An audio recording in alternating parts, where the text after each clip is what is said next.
Oke, assalamualaikum warahmatullahi wabarakatuh. Kembali lagi di channel Hobi Tani Muda. Dan pada siang hari ini saya akan coba update perkembangan beberapa durian yang ada di kebun ini. Dan seminggu yang lalu kita sudah melakukan peruningan, dan juga 3 minggu yang lalu kita melakukan pemupukan ya.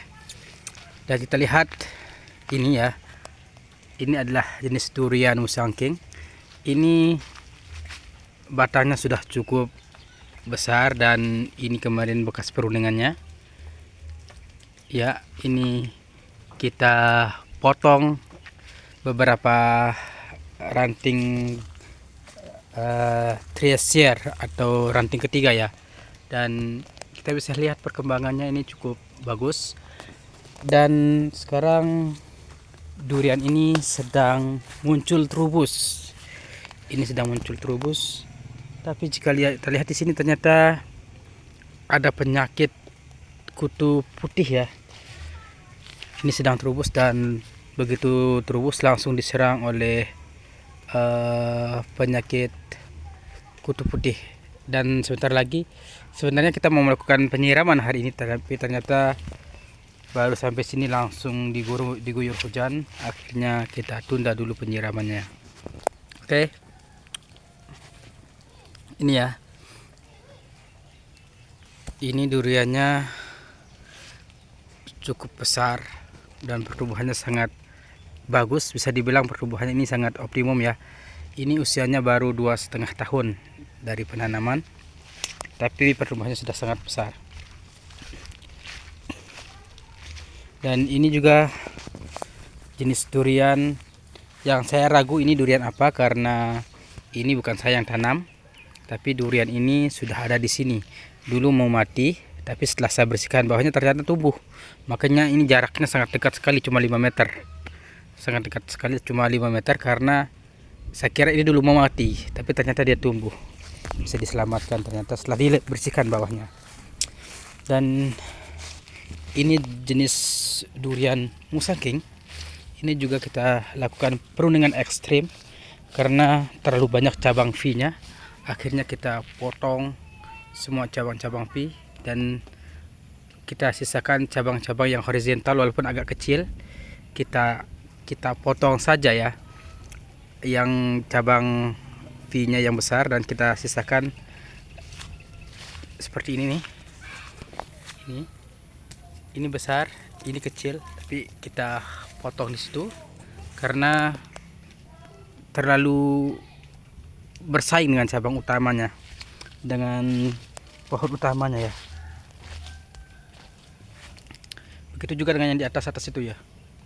Banyak yang kita potong. Ini kita zoom.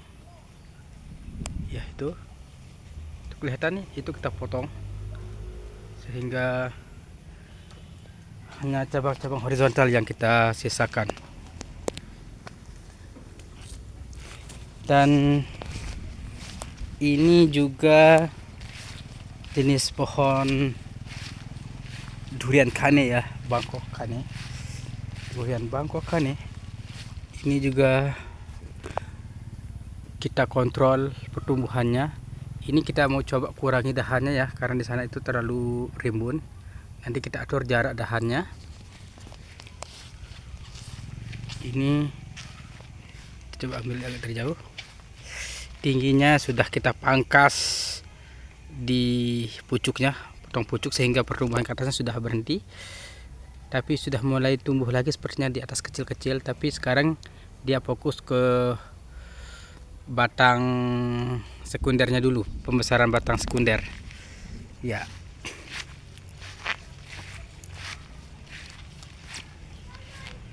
Ini nanti kita coba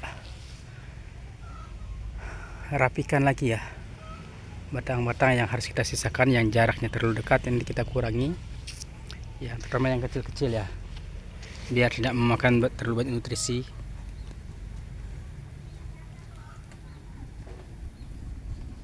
Oke. Dan di sini juga ada jenis durian yang saya juga tidak tahu. Ini sudah ada saat saya beli kebun ini, dan pertumbuhannya lumayan bagus setelah saya rawat. Kemarin ini kerdil ya, sekarang daunnya besar-besar dan hijau kilat. Tapi saya rasa ini sudah saatnya bisa dibuahkan, tapi saya biarkan aja dia berbuah secara alami, tidak saya rangsang ya. Dan di sini juga ada alpukat ya. Ini alpukat diamond head. Ini usianya 2,5 tahun. Waktu penanamnya sama dengan durian itu. Cuma di sini saya kemarin melakukan kesalahan ya. Karena saya lihat di beberapa YouTube itu melakukan sayatan untuk merangsang pembuahannya. Tapi sepertinya saya salah cara melakukan sayatan, karena yang pertama ini terlalu jauh ya, terlalu jauh sehingga tidak bisa ketemu, ini tidak bisa menyatu. Tapi yang ini juga sama,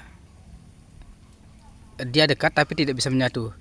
Jadi saya rasa ini faktornya itu bukan jarak sayatannya, tapi karena saya melakukan sayatan itu di musim hujan. Seharusnya melakukan sayatan itu di musim panas ya, jangan lakukan sayatan di musim hujan. Nah, ini dulu saya melakukan sayatan berhasil, tapi waktu itu musim panas. Ini jenis diamond head usia 2,5 tahun tapi belum berbuah ya, tapi pohonnya sangat besar sekali. Nah, ini daunnya menguning ya, karena efek dari sayatan yang tadi. Sementara cabang yang lain itu hijau pekat ya, sangat bagus. Jadi ini efek dari sayatan itu jadi daunnya seperti menguning. Dan ini jenis durian kani juga. Yang ini yang pertumbuhannya sudah bagus, kemudian jarak cabangnya juga sudah bagus. Cabang V yang di atas itu sudah kita potong sehingga dia ke samping. Ini cabang besar, kemudian kita potong untuk menyisakan cabang-cabang yang ke samping ya. Ini supaya tidak terlalu banyak cabang V atau cabang Y ya. Nah, yang ini jenis durian kani juga. Ini usianya juga sama 2,5 tahun. Cuma ini dulu bibitnya saya ambil ini yang paling kecil. Saat ditanam mungkin 1,5 meter. Sekarang ini tingginya sudah mungkin mau 5 meter atau 4 meter ya. Sudah sangat tinggi sekali ya. Ini sudah sangat tinggi sekali, dan ini memang ada pohon pisang di sampingnya. Ini nanti pisang-pisang ini akan kita bersihkan dulu. Pisang-pisang yang terlalu dekat dengan tanaman alpukat maupun durian kita, ini harus kita pindahkan ya. Ini satu, kita tunggu dia matang, tua buahnya, kemudian kita pindah, kita musnahkan. Kemarin anak-anaknya sudah saya pindah semua. Ini tinggal satu pohon saja, supaya duriannya ini dan juga alpukatnya mendapatkan nutrisi yang maksimal ya. Ini kemarin saya melakukan pemupukan dengan pupuk kimia itu NPK 1616, tapi saya juga memberikan kohe kambing 3 bulan yang lalu ya, pada bulan Februari. Ini trubusnya non stop ya, tapi ada penyakit kutu putih, kita harus segera melakukan penyemprotan untuk membasmi kutu putihnya ya. Sebenarnya ini kita bisa menggunakan pengasapan ya kalau musim hujan seperti ini, karena kalau kita melakukan penyemprotan itu mudah larut oleh air hujan, sehingga pupuknya yang kita semprotkan itu atau obat yang kita semprotkan itu jatuh langsung. Dulu yang itu juga terkena kutu putih, dan saya membuat perapian atau pengasapan di bawahnya. Sekarang ini sudah terbebas dari kutu putih ya. Nih, hasilnya pengasapan. Kalau kutu putih yang bergerak itu cepat sekali dimusnahkan ya, cukup dengan asap bisa. Tapi kalau yang putih menempel di daun itu tidak bisa menggunakan asap, jadi itu harus menggunakan obat kimia. Mungkin bisa menggunakan asap tapi harus rutin mungkin ya, karena saya melakukan pengasapan cuma sekali doang. Oke, nanti kita update perkembangan yang lain. Oke.